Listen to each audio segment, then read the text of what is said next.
Manajemen emosi menjadi kunci untuk bisa harmonis dalam menjalin relasi sosial. Teman-teman sekalian, pentingnya kemampuan bagi setiap diri kita untuk bisa mengelola emosi dengan baik. Mengapa penting? Karena 80% kesuksesan seseorang ditentukan oleh kecerdasan emosinya. Pernyataan tersebut berasal dari penelitian yang dilakukan oleh Daniel Goleman. Teman-teman sekalian, emosi memiliki peran yang sangat besar terhadap perilaku kita.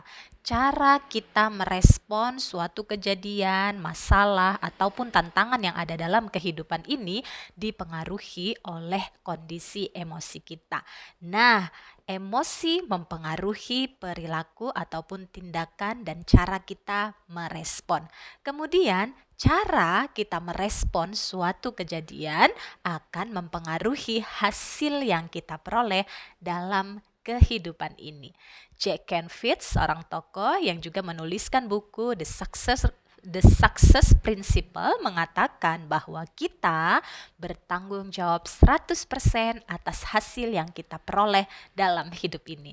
Sejalan ya teman-teman, bahwa emosi mempengaruhi perilaku, perilaku mempengaruhi hasil yang kita peroleh dalam kehidupan ini. Sehingga sadar betul ya bahwa emosi kita itu berperan besar terhadap kondisi yang kita temui dan hasil yang akan kita dapatkan di masa depan. Maka penting sekali untuk kita bisa memanage emosi kita, karena emosi ini akan mempengaruhi cara kita merespon dan cara kita membangun relasi. Maka dikatakan 80% kesuksesan ditentukan oleh emosi, karena juga mempengaruhi cara kita membangun relasi. Ya, orang-orang yang cerdas emosinya akan lebih mudah dan mampu untuk berempati kepada orang lain, sehingga kalau dia mampu berempati, dia akan mampu mengontrol reaksinya saat berinteraksi dengan orang lain. Ketika ada kondisi-kondisi yang tidak sesuai harapan, yang membuatnya marah, membuatnya kecewa, atau membuatnya merasa takut, minder, malu, dia mampu mengelola emosi tersebut dengan baik sehingga emosi negatifnya berganti dengan emosi positif. Dan ketika emosinya sudah positif, dia bisa bereaksi ataupun merespon keadaan dengan tepat dan bijaksana. Itu sebabnya berbeda orang-orang yang reaktif dengan orang-orang yang proaktif. Reaktif ketika dia bereaksi langsung seketika saat dia mengalami suatu emosi. Ketika dia merasa marah, dia langsung ekspresikan kemarahannya. Sehingga tentu berakibat tidak baik terhadap relasi yang dia miliki.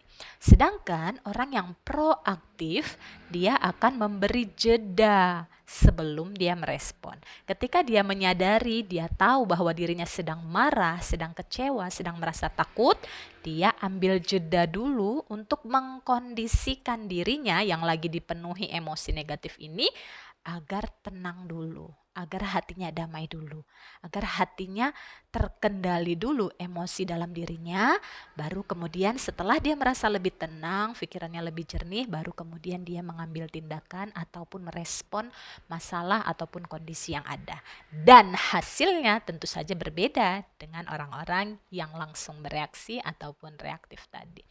Nah, teman-teman sekalian, sebenarnya ada banyak sekali cara untuk melakukan manajemen emosi. Ya, diantaranya bisa mengubah posisi tubuh dari berdiri menjadi duduk, dari duduk menjadi berbaring. Cari posisi yang lebih rendah karena ini akan membantu ya tubuh kita menjadi lebih rileks. Saat tubuh kita rileks, emosi kita pun yang tadinya tinggi emosinya kemudian menjadi lebih tenang dan terkendali. Selain itu juga bisa dengan mengkonsumsi atau minum air.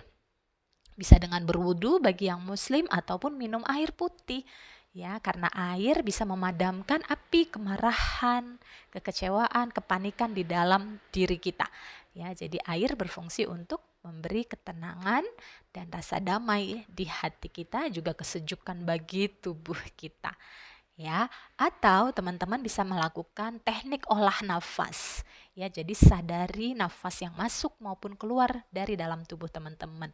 Ya, jadi teknik sadar nafas ini membantu tubuh kita untuk juga bisa lebih rileks. Tarik nafas panjang.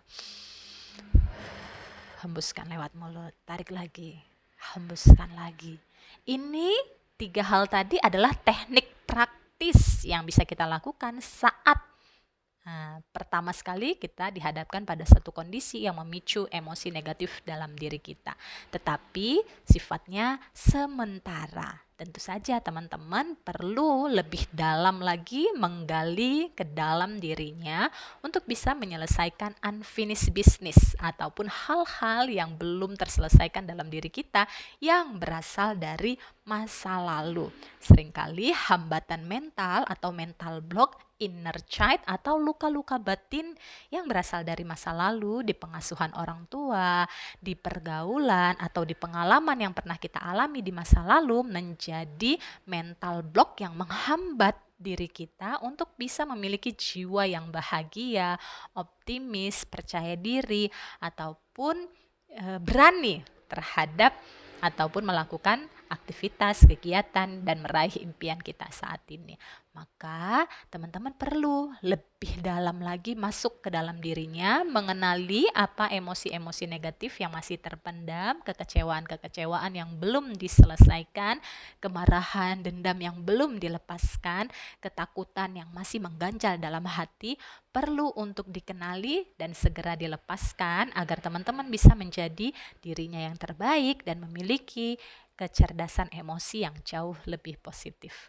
Nah, untuk membantu teman-teman bisa menggali lebih dalam terhadap kondisi dirinya, seringkali membutuhkan bantuan profesional jika teman-teman ingin hasilnya lebih cepat dan optimal. Kami membuka layanan konsultasi dan juga terapi psikologi untuk membantu teman-teman mengenali dirinya dan melepaskan mental block yang menghambat kebahagiaan, kesuksesan maupun keberlimpahan hidupnya.